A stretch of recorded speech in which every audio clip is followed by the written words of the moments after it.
you wouldn't have wanted the job. Being king in the Middle Ages wasn't the fantasy it looks like in the paintings.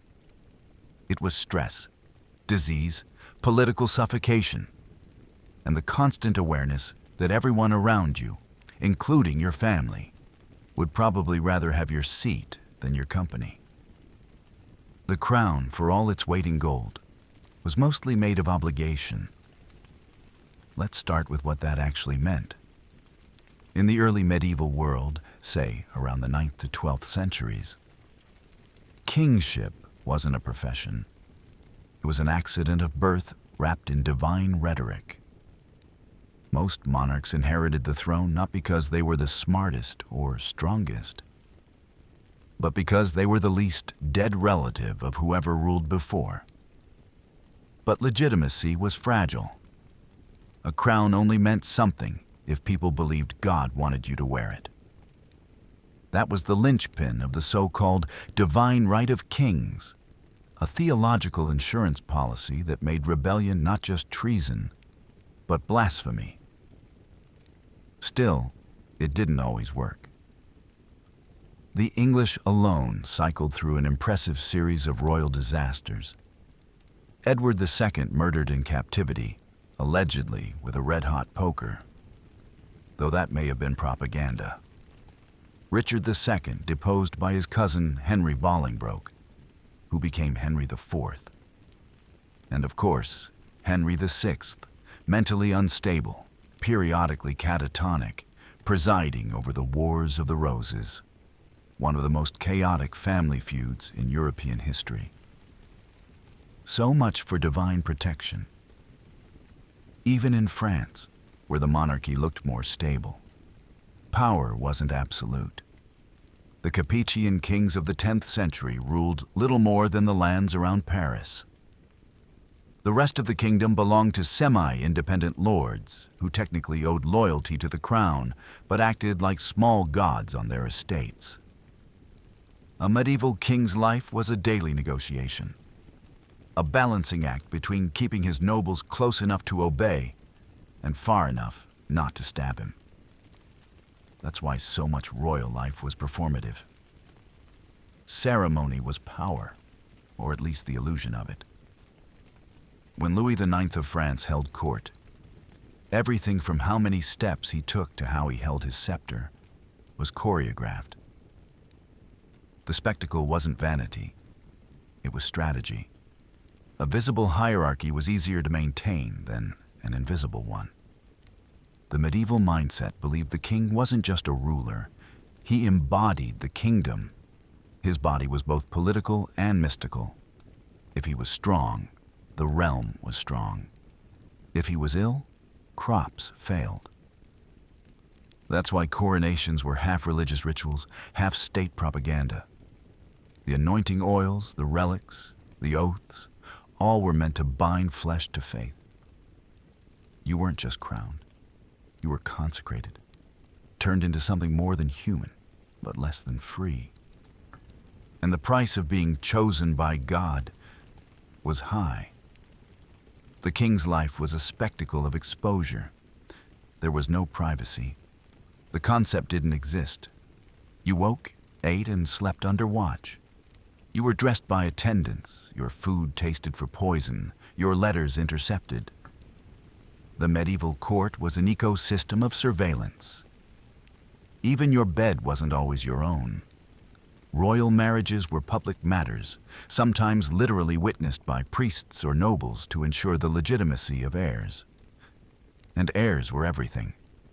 A dynasty lived or died on reproduction, which in the Middle Ages was a statistical nightmare. Infant mortality could hit 50%. Queens died regularly in childbirth, and when they didn't, the political marriages meant they were often strangers to their husbands. Henry II of England spent more time at war than with Eleanor of Aquitaine. And when she joined a rebellion against him, he had her imprisoned for 16 years. So much for domestic bliss. The irony of kingship was that it offered limitless wealth, but almost no freedom. You couldn't travel where you wanted. Moving the court required hundreds of wagons, servants, cooks, and guards. You couldn't eat what you liked without risk of poisoning. You couldn't trust your friends because friendship in politics was just a prelude to betrayal. Even luxury was labor. Feasts were less indulgence than theater. Picture the Great Hall of Westminster. Torches flickering against stone, platters of roast meat carried past ranks of hungry servants who wouldn't taste a bite. A medieval banquet could last hours, with every gesture choreographed for display. Your appetite wasn't private, it was performance. You had to appear gracious, but not greedy, devout, but not dull, powerful, but not cruel. One wrong word could become rumor, and rumor was how wars started. And wars were constant. You were expected to fight, not symbolically, but physically. When we say medieval kings, we think of them on thrones, but most spent their lives on horseback, in armor, leading campaigns through mud and snow. Richard the Lionheart died from an infected arrow wound. Edward I of England spent years fighting in Scotland and Wales. War wasn't optional. It was how you justified your existence. Victory proved God's favor. Defeat raised theological questions no one wanted to answer. And the armor? It wasn't glorious. A full suit could weigh up to 60 pounds, plus the heat, plus the filth. After a long march, the inside of a royal breastplate smelled less like valor and more like cooked human. When not at war, you were at court, which could be worse. Every hall was a rumor factory. Courtiers flattered you in daylight and plotted in candlelight. Spies reported on spies. Alliances shifted weekly. Kings learned to read tone faster than text, how a noble bowed, how long they held your gaze, who stood too close to your food. That constant vigilance eroded people. Look at Henry II again. Brilliant administrator, brutal temper. By the end of his life, he was paranoid, heartbroken, and hated by his surviving sons. Or Charles VI of France, who believed he was made of glass and might shatter if touched. His court had to move slowly around him so he wouldn't panic. Power wasn't just stressful, it was psychologically corrosive. And yet, kingship persisted, because no one could imagine life without it. The system fed on itself. A strong king meant peace. Peace bred wealth. Wealth bred rivals. Rivals bred civil war. Civil war demanded another strong king. The crown was less inheritance than infection, passed down through generations because no one could afford to cure it. So yes, being a medieval king came with gold, land, and armies. But those things were insulation, not comfort. The average nobleman might live better, freer, less watched, less responsible for the cosmic order. The king, meanwhile, lived under permanent divine audit. If the crown was a trap for the mind, the body was the part that broke first. Medieval kings lived shorter, sicker lives than the nobles who toasted their names. They had the best doctors money could buy. Unfortunately, those doctors still thought disease came from bad smells and an imbalance of humors. Medicine was theory. Treatment was improvisation. The higher your status, the more experimental the cures.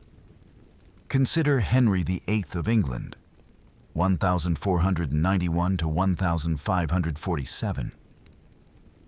We remember the wives, the politics, the temper. But his real torment was physical. Chronic ulcers on his legs, probably from untreated diabetes or thrombosis, made walking agony. He was carried from room to room on a stretcher, fed meat and wine by the gallon, because the royal physicians warned him that vegetables were weakening. By the time he died, he was obese, infected, and half mad from painkillers brewed out of opium and herbs. And he was lucky. Most kings didn't make it that far. Across Europe, gout was the unofficial badge of office. A diet built on red meat, salted fish, and sweet wine filled royal larders and royal arteries. Louis XIV's court dined 14 courses deep, each course another step toward gangrene. Edward the Confessor's successors in England were famous for their banquets, less famous for the kidney stones that followed. Every feast was an autopsy in progress. Hygiene didn't help. Castles were beautiful from the outside and biological warfare on the inside. Drafty, smoky, filled with fleas and the smell of tallow. Privies emptied into moats. Perfume fought a losing battle against reality. Bathing was considered suspiciously indulgent. Henry III of France scandalized Europe simply by washing too often. Kings slept on linen soaked in vinegar to keep off lice. And when that failed, attendants picked them off one by one while they worked through state papers. Armor made it worse. A full suit weighed more than 60 pounds, trapping heat and sweat until the metal itself became a slow-cooking pan. At Agincourt, Henry V fought knee-deep in mud for hours, then removed his helmet and immediately caught a chill that nearly killed him. Richard the Lionheart, everyone's favorite Crusader king, died from a minor arrow wound that went septic. Antibiotics were 6 centuries away. Infection was the real battlefield. Royal doctors were educated, but education was dangerous. The best physicians trained in universities like Salerno or Montpellier. Reading Galen through layers of translation, they prescribed gold leaf, ground pearls, or powdered unicorn horn. Not because it worked, but because it sounded appropriately regal. The king's body was sacred property. Letting it bleed was heresy until it became fashionable again. Bloodletting, leeches, purgatives, each cure drained a little more of the divine right away. Even comfort came with collateral damage. Beds were enormous, mattresses stuffed with straw and vermin, canopies trapping smoke and heat. Candles filled the air with lead fumes. Clothing was lined with fur. Furs bred fleas. Fireplaces smoked constantly, poisoning lungs already battered by damp stone. Asthma and bronchitis were common. Tuberculosis was routine. When the Black Death hit in the 14th century, even kings died gasping in the same plague houses as their peasants. Edward III lost his favorite daughter, Joan, to it in 1348. Proof that crowns couldn't bribe microbes. Daily life was less majestic routine than controlled exhaustion. A typical royal day began before dawn. Confession, mass, petitions, councils, ambassadors, correspondence, hunts, audiences, more councils. Meals took hours. Ceremony dictated posture, gestures, even facial expressions. You didn't slouch, sneeze, or sweat without someone recording it. Etiquette manuals reminded rulers that scratching themselves was undignified. Imagine itching in armor and not daring to move. Sleep offered little relief. Superstition ruled the night. Demons entered through the mouth, so some kings slept with cloths over their faces. Dreams were treated as omens. Bad ones required confession at breakfast. Insomnia was common, partly from anxiety, partly from the sheer noise of life inside stone. Courtiers whispered, guards clanked, torches hissed. A medieval king never truly heard silence. Illness changed politics overnight. A fever meant a power vacuum. When Philip IV of France collapsed suddenly in 1314, the rumor that he'd been cursed by the Knights Templar spread faster than the news of his death.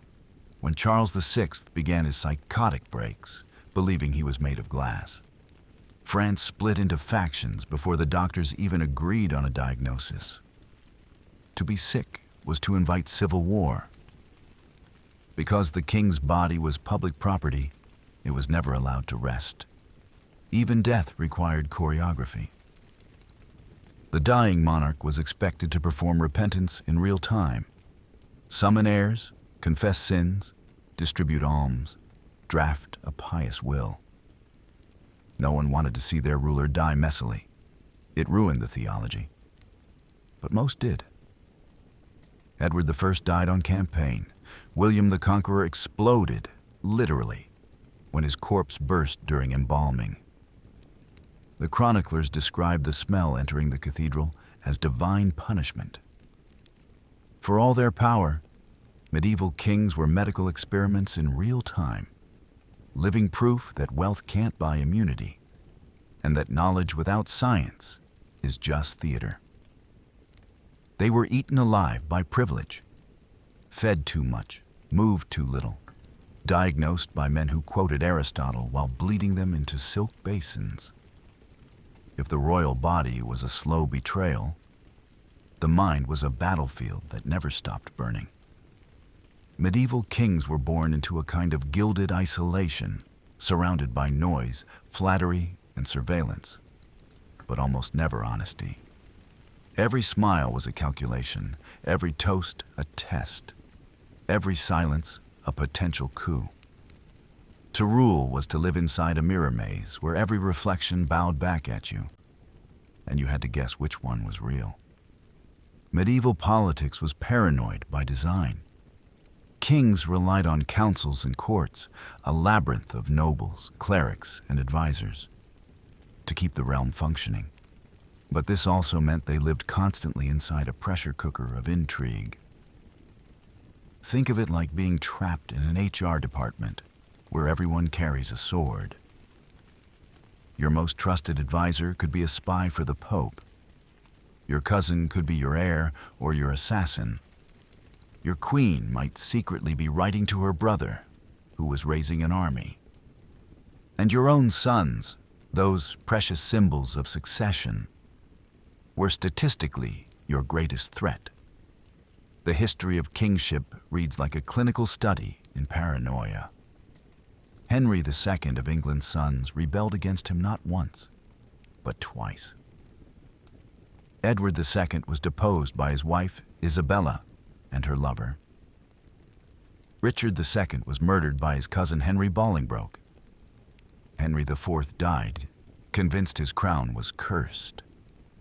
And by the time Richard III seized the throne, half the English royal line had been executed, imprisoned, or quietly erased from the record. Psychologists today would call it hypervigilance. The inability to turn off the part of your brain that scans every shadow for danger. But in the Middle Ages, paranoia was seen as prudence. A suspicious king lived longer than a trusting one. Still, the strain left marks. You see it in the chronicles. Kings pacing their chambers through the night, consulting astrologers before every decision, punishing imagined enemies, losing sleep over omens. The line between strategy and superstition was thin.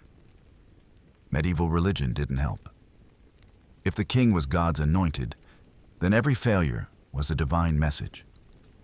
Victory in battle proved his favor. Defeat suggested your soul had offended heaven.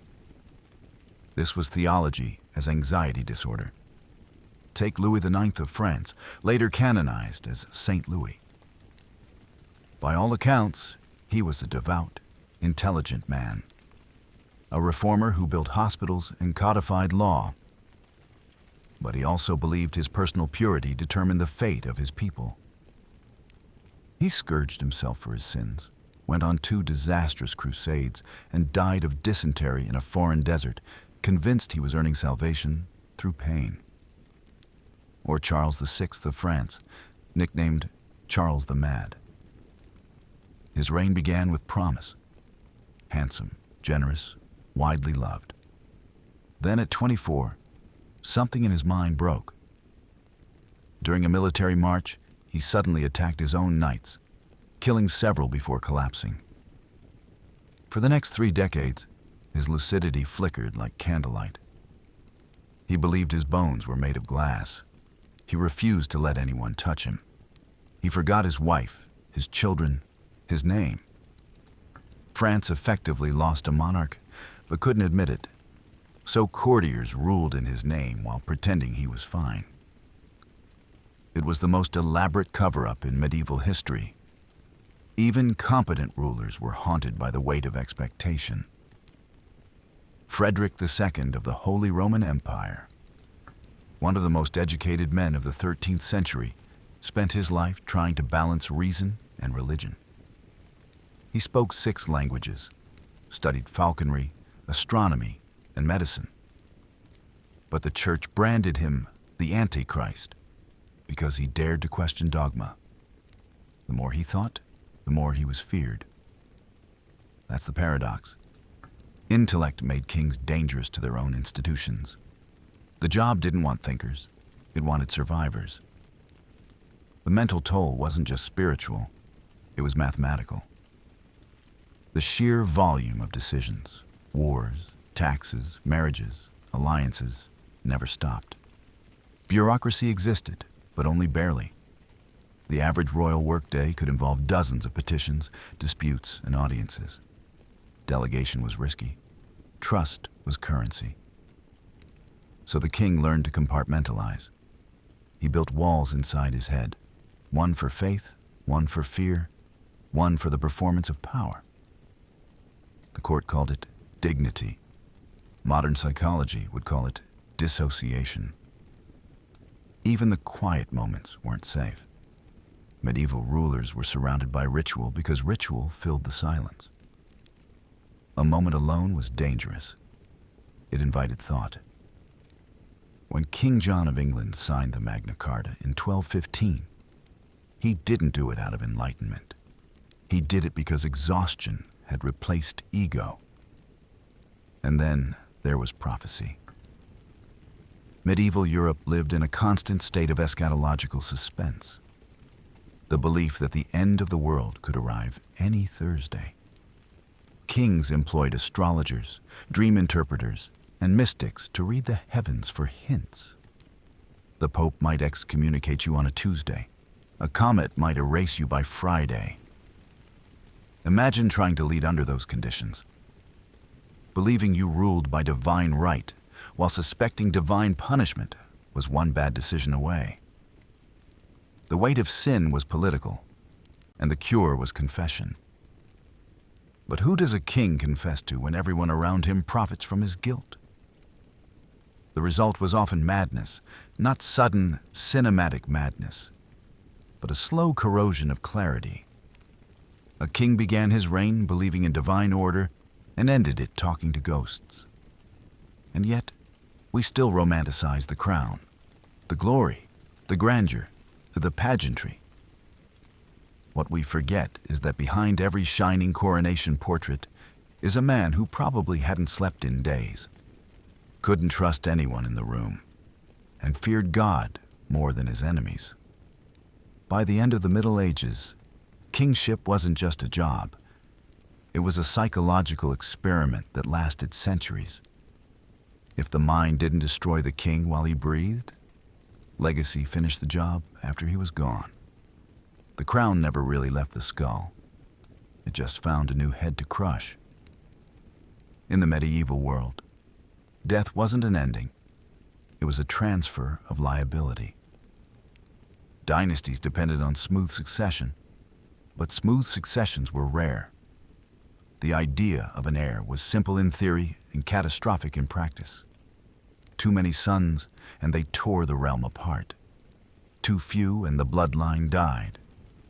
The church forbade divorce, mistresses made bastards, and bastards made wars. Every royal cradle came with a prophecy attached. Was this the child who would restore the realm, or the one who would ruin it? The answer depended less on the stars and more on who controlled the story. Let's start with William the Conqueror, whose sons divided his empire like carrion. England to one, Normandy to another, and a lifetime of resentment to both. By the time they were done rebelling against each other, the empire William built was a ghost of itself. Then there was Henry II of England and Eleanor of Aquitaine. Brilliant, ruthless, and cursed with too many capable children.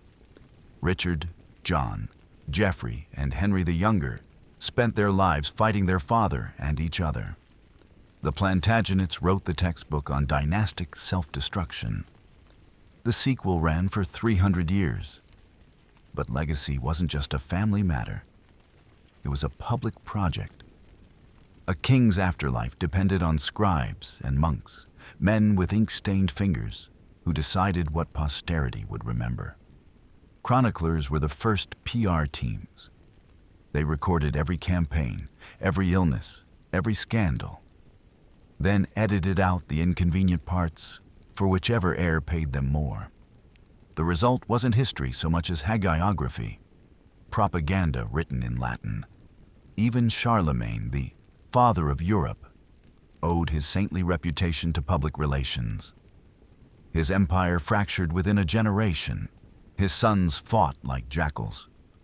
And yet, a century later, church chroniclers were calling him the Great Light of Christendom. Time doesn't heal reputations. It just rewrites them. That's the tragedy of royal legacy. It's never yours. Your victories become folklore. Your failures become lessons. You might spend decades holding the realm together through famine, war, and treason, only for some later historian to reduce you to weak, mad, or unlucky. The verdict of posterity is always delivered in absentia. Consider Richard II, who tried to rule by intellect instead of brutality. He patronized art, reformed laws, and dreamed of an England guided by culture. The nobility thought he was soft. He was overthrown and starved to death in prison. His successor, Henry IV, justified the coup by branding him a tyrant. And that version stuck. Centuries later, Shakespeare made it immortal. Richard's true sin was being born 2 generations too early for the Renaissance. And then there's King John, forced to sign the Magna Carta in 1215. Modern textbooks call it the foundation of liberty. In John's time, it was an act of humiliation, an open confession that he'd failed to control his own barons. His nickname, Lackland, says everything. No matter that he modernized administration or built a navy, the narrative fossilized him as the villain. History rarely forgives nuance. For many monarchs, death wasn't even peace. The corpse itself became political. When William the Conqueror died, his funeral turned into a farce. His body, bloated from illness, burst during the ceremony, forcing the priests to flee the stench. When Henry V died of dysentery at 35, his embalmed body was paraded across France to prove that God hadn't abandoned England. And when Richard III fell at Bosworth, his corpse was stripped, displayed, and dumped in an unmarked grave, rediscovered centuries later under a parking lot. Legacy doesn't get more literal than that. Even the act of burial was strategic. Kings were entombed in cathedrals, surrounded by saints, hoping the holiness would rub off. Monks recited prayers for their souls, paid for by endless endowments. The richer the king, the louder the prayers. The tomb itself was a message to the future. Remember me in stone, not in rumor. But the stone cracked, the prayers stopped, and the rumor won anyway. You can see the obsession with legacy in their architecture. Every castle, cathedral, and palace was a panic attack in masonry. The desperate attempt to make something last longer than the body. Westminster Abbey is a graveyard disguised as a church, each monument another plea for permanence. Versailles, centuries later, was the same logic gilded in mirrors. All kings eventually build tombs, some just decide to live in them first. And then there were the historians, not the medieval kind, but the ones centuries later who turned monarchs into metaphors. They needed heroes and villains, order and chaos. So they flattened them. Edward I became the Iron King, builder of law and destroyer of Wales. Henry VIII became lust and gluttony personified. Louis XIV became the Sun King, his brilliance measured in the shadows he cast. The truth behind each? More complicated, more human, and therefore less interesting. That's the irony of medieval power. No one remembered you for surviving. They remembered you for dying spectacularly. A dull, stable reign disappeared into the archives. A scandal wrote itself into eternity. So what did all the wealth, war, and worship buy? A kind of existential servitude. The medieval king wasn't free to live, and he wasn't free to die. His name became property of the state, and the state never stopped spending it. Even now, when we walk through museums, look at coins, or scroll through history's highlight reel, we're still participating in that system, the afterlife of monarchy.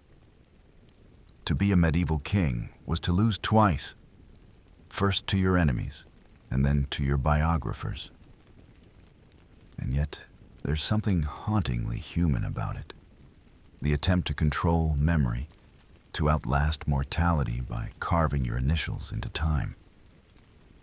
How do you think you would have fared if you were king hundreds of years ago? I'd love to know in the comments. With that, thank you so very much for spending some time with me today, and have a great rest of your night.